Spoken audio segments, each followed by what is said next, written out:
தருமபுரி மாவட்டம் என்பது இன்றைக்கும் நாங்கள் ஒற்றுமையோடு மருத்துவர் சின்னையாவினுடைய வழியிலே நாங்கள் இருக்கிறோம் என்று சொன்னால், நாங்கள் எப்பொழுதும் இந்த சமுதாயத்திற்கும் இயக்கத்திற்கும் கொள்கைக்கும் மருத்துவர் ஐயாவின் வழியிலே நாங்கள் உறுதியாக இருந்து கொண்டிருக்கிறோம்.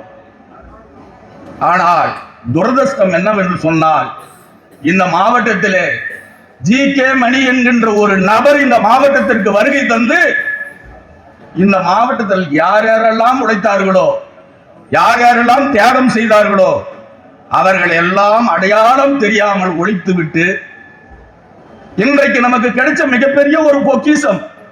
நடந்த நாடாளுமன்ற தேர்தலிலே இவர் போட்டியிடுகிறார். நான் 15-20 ஆண்டுகளுக்கு முன்னால் பார்த்த எழுச்சியை கிராமம் தோறும் பெண்கள் மத்தியில், இளைஞர்கள் மத்தியிலே அவ்வளவு பேர் ஒரு எழுச்சியை நம்மளால் பார்க்க முடிந்தது. இவருடைய வெற்றியை யாரும் தடுத்து விட முடியாது. ஆனால் அந்த சதி திட்டத்தை நான் ஏற்கனவே தருமபுரி நடந்த கூட்டத்தில் பொதுக்குழுவில் நான் சொன்னேன். அந்த ஜி.கே. மணியினுடைய தலைமையில ஒரு சதி கூட்டம் தான் திட்டமிட்டு தோற்பதற்கு உண்டான வேலையை செய்தது. நான் கேட்கிறேன், கவுண்டிங் நடக்கிறதுக்கு முன்னாடி 15 தினங்களுக்கு முன்னாடியே உளவுத்துறை எனக்கு சொல்லிடுச்சு, ஆகவே அவர் வெற்றி பெறுவார் அப்படின்னா அது உண்மையில்ல, அவர் தோத்து விடுவார் என்று உளவுத்துறை இவர்கிட்ட சொன்னதை வச்சுக்கிட்டு பெண்ணாகரத்தில் இருக்கிற நிர்வாகிகள் எல்லாம் கூப்பிட்டு சால்வு போடுறாருன்னா அதனுடைய அர்த்தம் என்ன? அர்த்தம் என்ன? நான் கேட்கிறேன். அந்த உளவுத்துறை யாருக்கிட்ட இருக்குது? முதலமைச்சர் மு.க. ஸ்டாலின் கிட்ட இருக்குது. அப்ப உனக்கும் மு.க. ஸ்டாலினுக்கு எந்த அளவுக்கு தொடர்பு?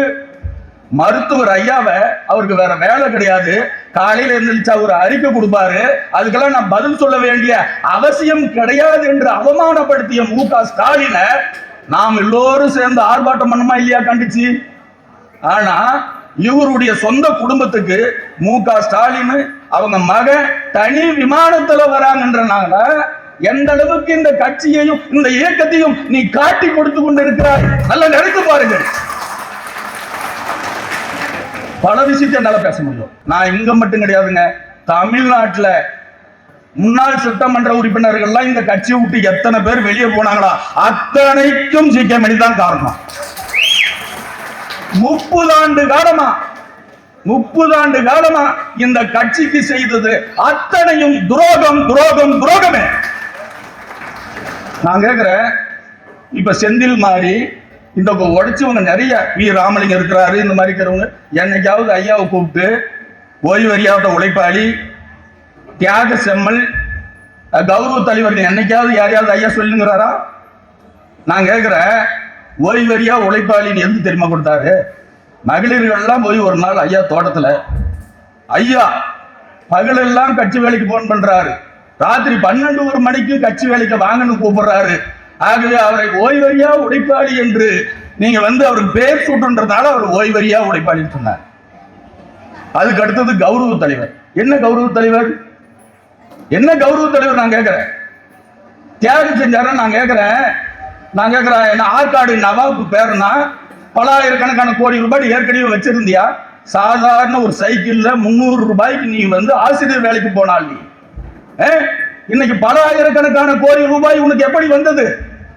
ஜி.கே. மணி அவர்களே, தனி இடஒதுக்கீடு வேண்டும் என்று சட்டமன்றத்தில் நீங்கள் என்னைக்காவது பேசி வெளிநடப்பு செய்தது உண்டா?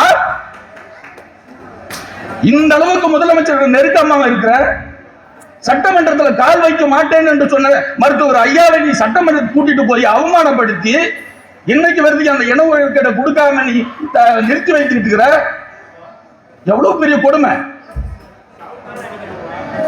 நான் பேசுறேன்னா, இன்னைக்கு பெண்ணாகரத்துல அந்த மண்ணின் மைந்தர்கள் இவரால தான் அந்த பெரிய வெளியே போனாரு. அங்க திமுகன்ற ஒரு கட்சியே இல்லாம இருந்தது. இன்னைக்கு அந்த திமுக உருவானது. இன்னைக்கு அந்த பகுதியில் உழைச்சவங்க என்எம்எஸ் இன்னைக்கு எம்எல்ஏ ஆயிருக்கணும். நல்லாம்பட்டியில் இருக்கிற கதிர்வேல், சக்திவேல், ராமகிருஷ்ணன், அந்த பகுதியில் இருக்கிற பாடி செல்வம், சுதாகிருஷ்ணன், இன்னும் ஏரூர் பகுதியில் இருக்கிற நம்ம பத்தலாபுரம் மாது, இப்படிப்பட்டவர்கள் இன்றைக்கு அங்க சட்டமன்ற உறுப்பினராக வந்திருக்கணும். அவங்க எல்லாம் போராடி சிறைக்கு போனவங்க.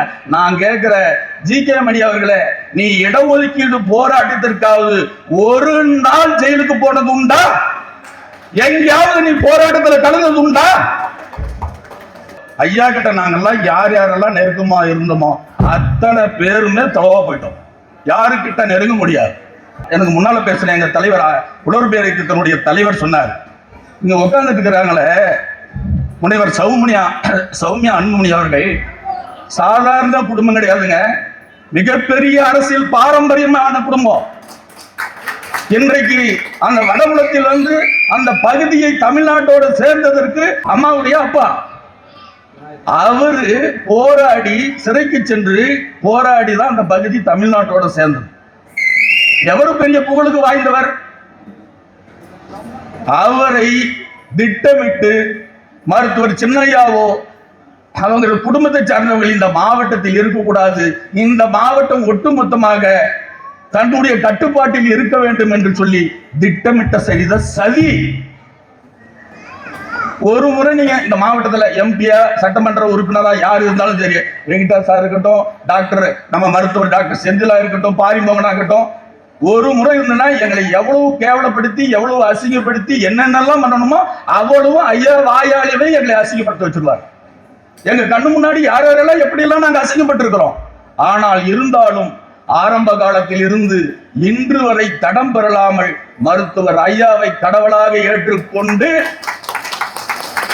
இன்றைக்கு இந்த கட்சியை வழிநடத்தக்கூடிய தகுதி உள்ள ஒரே நபர் மருத்துவர் சின்னையா என்பதிலே நாங்கள் உறுதியாக இருக்கிறோம்.